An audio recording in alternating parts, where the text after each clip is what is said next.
Ձեզ հարգելի բարեկամներ, Սփյուռքի ձայնը հեռուստահանդեսը դարձյալ ձեզ հետ է։ Այսօրվա իմ հաղորդումը ուզում եմ սկսել անցյալ կիրակի Նյու Յորքում տեղի ունեցած հայոց ցեղասպանության 97-րդ-ամյակին նվիրված հանրահավաքի մասին մեր պատրաստած ակնարկով։ Last Sunday on April 22nd took place an event commemorating the 97th anniversary of the Armenian Genocide. This time, due to heavy rain, the event was moved from its usual location in Times Square to St. Vartan Armenian Cathedral. Despite the bad weather, many came to remember victims of the Armenian Genocide and demand full recognition of this genocide worldwide.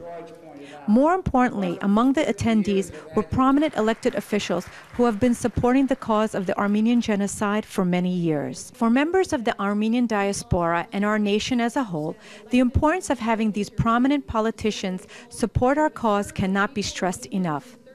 An unwavering support of American elected officials only further proves that the issue of Armenian genocide is universal and relevant to all of us. The event began with Ms. Ani Jirjiryan singing the Armenian and American national anthems, followed by an invocation by His Eminence Archbishop Oshagan Choloyan. The masters of ceremony were Dr. Mary Papazian, President of Southern Connecticut State University, and Armin Macomber, Esquire. Dr. Dennis Papazian, National Grand Commander of the Knights of Vartan and Founding Director of the Armenian Research Center at the University of Michigan Dearborn, spoke about the importance of proper diplomatic form of negotiations with Turkey, based on their history and their national psyche of that nation. Among the speakers were Senator to New Jersey Robert Menendez, who has been a staunch supporter of the Armenian cause in the Senate for many years. The Armenian genocide is not and should not be an issue for debate. It is a fact of the nearly 2 million deportations and the 1.5 million who were killed.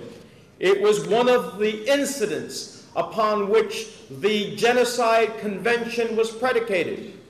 And to make this point, our resolution added a new clause from the 1951 United States filing before the International Court of Justice concerning the Convention on the Prevention and Punishment of Genocide. In that filing, the United States of America stated that, quote, the Roman persecution of the Christians, the Turkish massacre of Armenians, the extermination of millions of Jews and Poles by the Nazis are outstanding examples of the crime of genocide. That was the United States position then. It should be the position of the United States of America today. Next speaker was longtime friend of the Armenians, Senator of New York Chuck Schumer, who reaffirmed his commitment to the recognition of the Armenian genocide. Now, I come here every year because I believe from the bottom of my heart it is the sacred duty to honor the memory of those who cannot speak for themselves, to honor those whose memory calls us through the decades to justice, the innocent victims of the Metz Yegern, the Armenian genocide. Remembering those murdered millions matters. It matters as we seek justice for the unspeakable. It matters as we honor the suffering and eternal souls of the millions of innocent who died in that tragedy, who starved to death by design in that tragedy. And it matters year after year, event after event, resolution after resolution, and, Your Eminences, prayer after prayer. We must bring the full light of day to this historic tragedy. We have a moral responsibility to never forget. Congressman Frank Pallones, who's been actively involved with Armenian issues for many years, including his work in Nagorno-Karabakh, expressed his disappointment at Congress's unwillingness to recognize the Armenian genocide. And first, I think I want to apologize on behalf of the U.S. Congress for the fact that we have not been able to pass the genocide recognition resolution. I say that deeply because in many ways I'm almost ashamed of the fact that I have to come here every year and say that that still has not happened. But on the other hand, I want to be optimistic this afternoon. If you listen to my colleagues, both Carolyn Maloney and our two senators, Menendez and Chuck Schumer, they were very optimistic about the future in terms of our ability to ultimately achieve genocide recognition in the U.S. Congress, and also in terms of what's happening with the Armenian community, Armenian Americans, and Armenia and Nagorno-Karabakh. But the fact of the matter is we have reason to be optimistic because so much has been achieved by all of you, and I just want to mention a few of the things. First of all, in the Congress, we do have an Armenia caucus, and there are many members of the Armenia caucus, both congressmen as well as senators. This year, on April 25th, we are going to have a commemoration in the Senate. We invite all of you to come to that. But I don't mention the caucus just because of our genocide recognition ceremony. I mention it because all of you work very hard to educate members of Congress to join the caucus and work not only for genocide recognition, but for everything that relates to trying to protect and improve the relationship between Armenia and the United States and do things to make Armenia and Nagorno-Karabakh stronger. Congresswoman Carolyn Maloney, who has been perhaps the most outspoken supporter in recognition of the Armenian Genocide for many years, expressed her unwavering support for the cause and her willingness to continue fighting for justice for genocide victims. I stand with you today to join you in confronting a stubborn resistance towards calling these atrocities by their true name, genocide.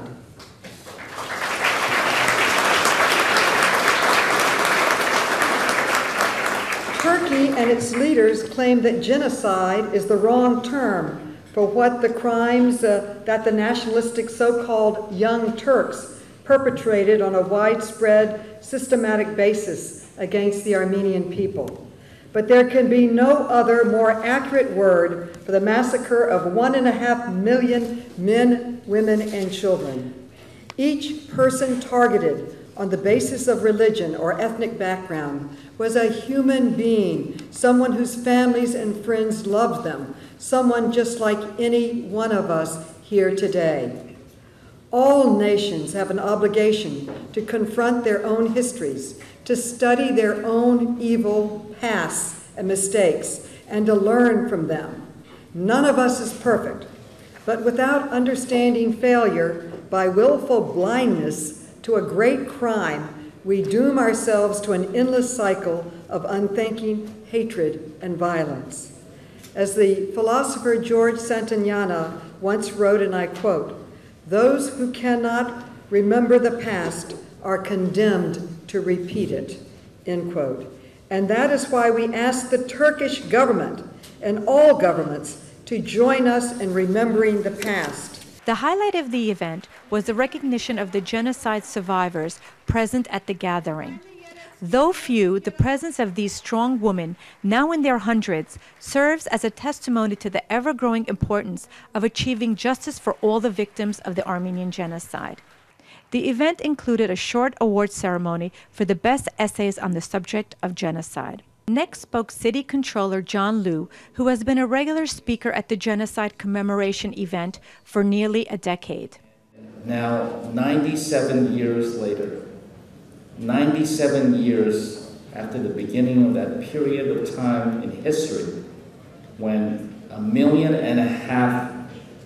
men, women, and children were brutally murdered, there still is no recognition. You know, I said at the beginning that I've never missed one of these in over 10 years, and I won't miss any of them, though I hope that someday we won't have to have this kind of commemoration because there will be some recognition, confession, and apology for what happened beginning 97 years ago.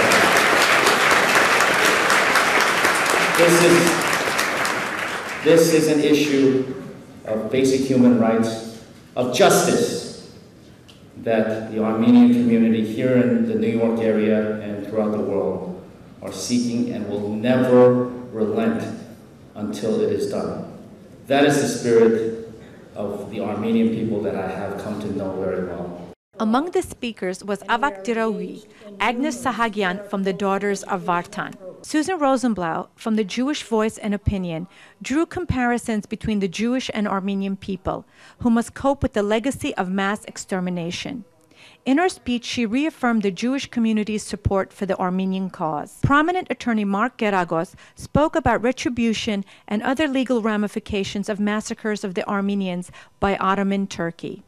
We talk about recognition, and we talk about recognizing the Armenian genocide. Well, to a lot of us, I think that's insulting.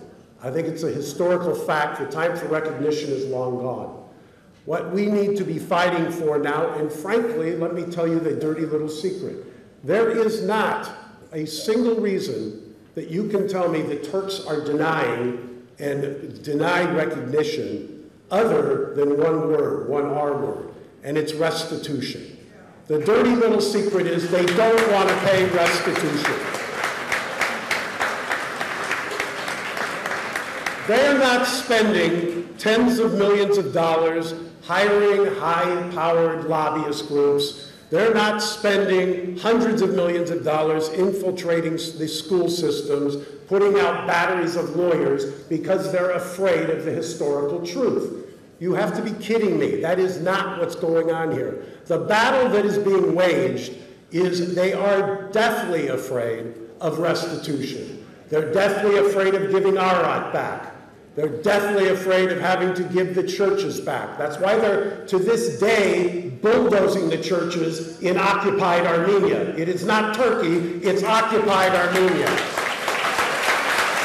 Natalie Gabrielian spoke on behalf of the AGBU, followed by Alex Karapetyan from the Armenian Assembly and George Ajayan from the ANCA. With surprise appearances by legendary Armenian singers Rupen Matevosyan and Raisa Megerdichian uplifted the spirits of all who were present with Armenian patriotic songs.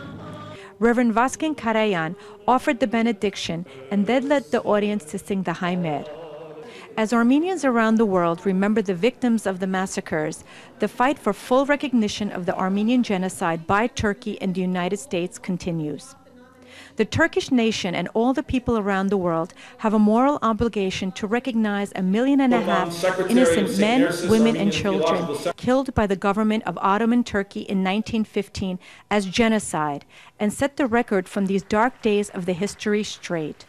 By denying the Armenian genocide, we will not only allow the first genocide of the 20th century to go unrecognized, but will also allow similar crimes against humanity happen again in the future. We call on everyone, including honorable citizens of Turkey, people of all ages, religions, and nationalities, to get involved, be informed, and to join the fight for historical justice. We have to show Turkish government that we are not going to give up.